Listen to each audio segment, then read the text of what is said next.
Hi, this is Rosemary Lichtman for Real Health. I was having dinner the other night with an old friend of mine that I hadn't seen in a while, and she was telling me how stressed she was because she was trying to make arrangements to take care of her mother, who was in her 90s and needed more care than she could really give. And it brought me back to my own experiences probably about a dozen years ago when I was a member of the sandwich generation. Like my friend, I was really stressed and exhausted and overwhelmed. When I was talking to her, I told her that there were three things that had really helped me at that time. One was to try to lower my expectations. The second one was to get the help I needed, and the third was to really take care of myself. Let me tell you a little bit about how those worked for me. My parents had really been strong, independent people, and it was very hard to see them deteriorating in their 80s.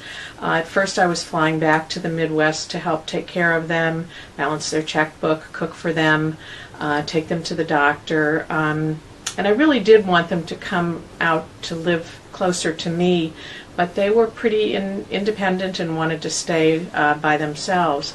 They did come out for my son's graduation from high school, and unfortunately when they did, my mom had a stroke.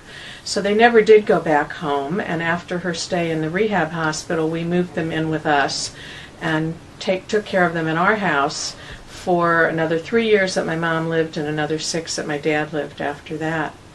And as I mentioned to you before, there were three things that really helped me because in the beginning I was extremely exhausted and overwhelmed.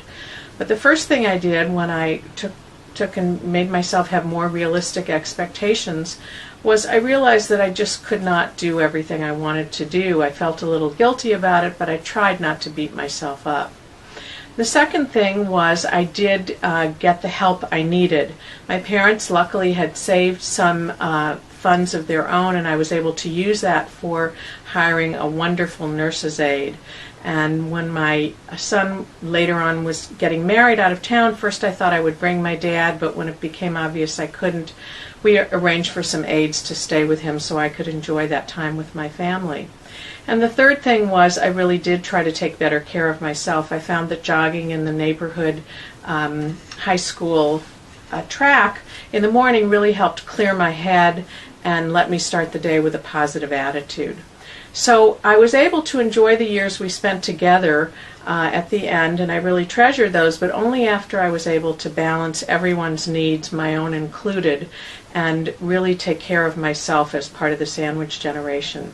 So I'm wondering what works for you. You can try these three ways, or let us hear from you as to some others that worked for you to help reduce your stress. Thanks. Take care. Bye-bye.